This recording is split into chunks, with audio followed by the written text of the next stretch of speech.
ताजा तरीन सच्ची और प्रामाणिक खबरों के लिए अभी सब्सक्राइब करें NS नाउ। नमस्कार, NS नाउ देख रहे हैं आप और आज 25 फरवरी 2022 के मुख्य समाचार आपकी स्क्रीन पर। रूस ने किया यूक्रेन पर हमला, हवाई हमले एवं गोलीबारी में उसके शहरों और अड्डों को निशाना बनाया गया। रूसी हमले के परिणाम स्वरूप लोग ट्रेनों एवं कारों से इलाकों को छोड़ने के लिए प्रयासरत दिखे।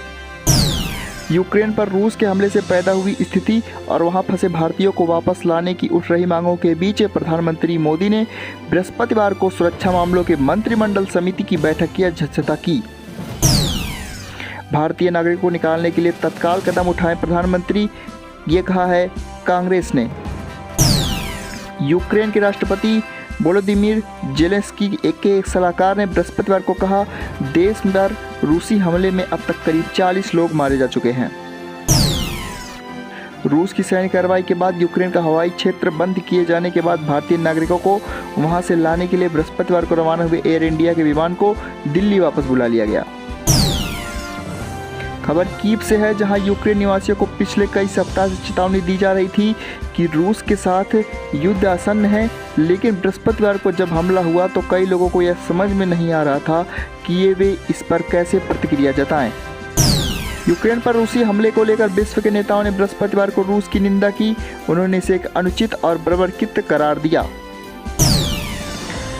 खबर नई दिल्ली से है, जहां उच्चतम न्यायालय ने बॉलीवुड फिल्म गंगूबाई काठियावाड़ी की रिलीज पर रोक लगाने की मांग करने वाली याचिका पर विचार करने से इनकार करते हुए बृहस्पतिवार को उसे खारिज कर दिया।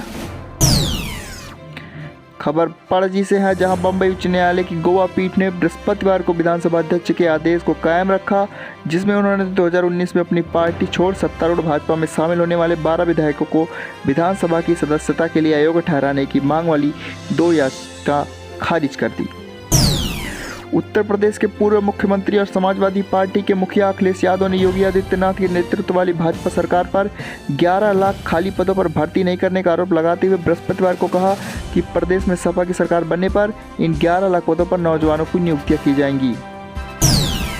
खबर अमेठी से है, जहां प्रधानमंत्री नरेंद्र मोदी ने परिवारवाद की राजनीति पर कड़ा प्रहार करते हुए कहा कि घोर परिवारवादियों की सरकार में उनके खानदान के लोग मंत्रियों के ऊपर सुपर मिनिस्टर होते हैं और उनकी मर्जी के बगैर एक पत्ता नहीं हिलता है। खबर लखनऊ से है, जहां कांग्रेस महासचिव प्रियंका गांधी वाड्रा ने कहा कि उत्तर प्रदेश की राजनीति में जाति और धर्म पर होने वाले राजनेता बेफिक्र हो गए हैं, वे असल मुद्दों को दरकिनार कर रहे हैं।